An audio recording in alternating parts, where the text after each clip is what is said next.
Bonjour à tous et bienvenue pour cette nouvelle vidéo de la newsletter de Tilsit. Cette semaine, c'est la sidra de Kitavo que nous allons étudier. C'est une sidra qui est célèbre pour les paroles dures qu'elle transporte, mais j'aimerais moi m'intéresser un des derniers passages de cette sidra durant lequel Moshe Rabbeinu, toujours dans les derniers instants de sa vie, rassemble le peuple d'Israël et il leur dit: ce que vous avez vu jusqu'à présent, vous avez vécu des choses extraordinaires, la traversée de la mer, les miracles en Égypte, etc. Ce que vous avez vu aujourd'hui, ce que Dieu a fait pour vous en Égypte, à Pharaon, à ses esclaves, dans sa terre, etc.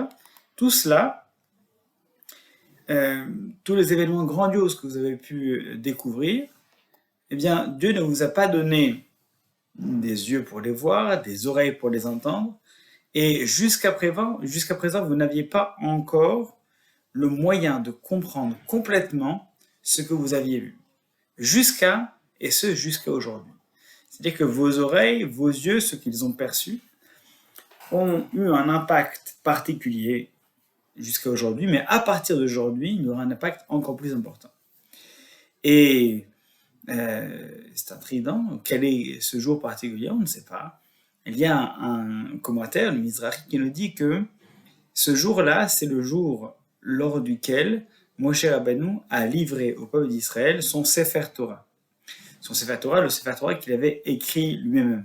Alors, à propos de ce Sefer Torah, il y a des questions qui se posent, à savoir jusqu'où il a été écrit. Est-ce qu'il a écrit sa propre mort ou est-ce qu'il a écrit qu'une partie? Il y a diverses opinions sur la question. Mais ce qui est intéressant, c'est que pour Moshe Rabbeinu, tant qu'il n'avait pas ce texte-là, eh bien, les événements qu'ils avaient vécus ne pouvaient pas être complètement correctement perçus. Alors, quelle différence ça fait d'avoir un Sefer Torah, sachant qu'ils ont été au contact de Moshe Rabbeinu durant 40 ans, d'une part, qu'ils ont vécu des choses extraordinaires, d'autre part, et qu'ils ont traversé le désert, été dans une proximité incomparable avec Dieu, qu'ils ont en fait qu'ils ont vécu une génération d'ordéa, une génération où la connaissance fluctuait de manière incomparable. Bref, tout ça pour dire, qu'est-ce qu'il y a de particulier à ce que Moshe Rabbeinu a donné ce Sefer Torah? Ce Sefer Torah, c'est l'incarnation de la base scripturaire, c'est-à-dire de la Torah écrite. La Torah écrite, si vous voulez, à la différence de la Torah orale, c'est la partie à partir de laquelle on va pouvoir développer tout le reste. Jusqu'à présent, il y a une perception individuelle, orale, intellectuelle. Elle vole en fait dans le ciel, elle vole dans les esprits, elle gravite autour des esprits, elle communique d'une personne à une autre, mais elle n'a pas encore de base physique concrète. À ce propos, lorsque Dieu donne les 10 commandements à Moshe Rabbeinu, il est écrit Charut, qu'elles étaient gravées al haluchot, sur les pierres, sur les tables en pierre, les tables de la loi. Et nous avons ce célèbre enseignement qui nous dit: ne lis pas Haroul gravé, mais Cherut, elles étaient libres. Le texte était libre sur la pierre, il n'était pas gravé sur la pierre.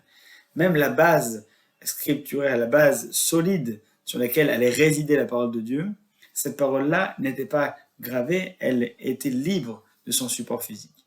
Et là, pour la première fois, on va voir un support physique durable et à faire hériter, à faire hériter de génération en génération. Cette base scripturaire, le texte sur lequel on se base et sur lequel on est encore aujourd'hui en train d'étudier, c'est ce qui va permettre de pouvoir y intégrer, y assimiler, y glisser, y insérer, y cacher même tous les sens, tout le sens profond de ce que Dieu va vouloir transmettre aux générations suivantes. Et alors, Moshe Rabbeinu dit, tout ce que vous avez perçu jusqu'à présent, eh bien, ça n'aura eu d'impact véritablement qu'à partir du moment où vous mettez à contribution tous vos sens, qu'ils soient intellectuels ou même physiques, tous vos sens pour mieux comprendre les nuances, les variations qui se trament, qui se cachent, qui sont en filigrane dans ce texte-là. Tout ce que vous avez vécu, tout ce que vous allez léguer, tout ça permettra aux générations suivantes de pouvoir mieux comprendre ou découvrir même ce que vous avez perçu. Et vous-même, à partir de maintenant qu'il y a cette base physique, cette base scripturelle, vous allez pouvoir eh bien, avoir un lieu physique dans lequel vous allez pouvoir déverser non seulement ces souvenirs, mais développer une manière de pouvoir réinterpréter ce que vous avez perçu jusqu'à présent. C'est intéressant parce que cette volonté d'attacher une approche, un élément intellectuel à une base physique, c'est quelque chose qu'on va retrouver dans le judaïsme de plusieurs manières. On l'a évidemment, par exemple, dans le cadre d'un décès, d'une mort, on a la pierre tombale, mais en fait, on a des éléments physiques qui vont permettre d'incarner des émotions. On l'a très souvent, le nombre d'objets de culte que nous avons. Nous avons les téphilines, qui sont un support pour le texte, la mezouza, le sefer Torah, nous avons les herbes à Sukkot, nous avons les matzot à Pessah, des éléments physiques qui vont transmettre non seulement un souvenir, mais également des souvenirs liés à des sens, peut-être olfactifs, peut-être liés au goût, etc.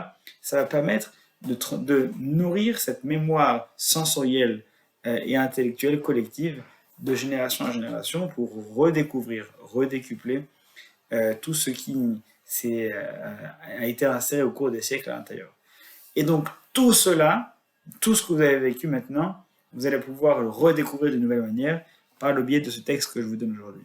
Nous avons la chance et un privilège de pouvoir, après des milliers d'années, littéralement des milliers d'années, de pouvoir redécouvrir des choses qui ont été vécues et ressenties par nos ancêtres, par le biais du texte, par le biais de cette base-là, qui enferme, qui englobe, tel un écrin, tous ces sens et ces sentiments qui ont été déversés à l'intérieur de ce texte-là. Alors profitons de cette sidra de Kitavo et de cette année à venir pour y verser nous-mêmes notre âme et nos sens afin de redécouvrir, redécupler tout ce qui nous a été légué à nous-mêmes, de pouvoir insérer les nôtres et de les faire léguer à ceux qui nous poursuivront notre héritage et ce travail-là.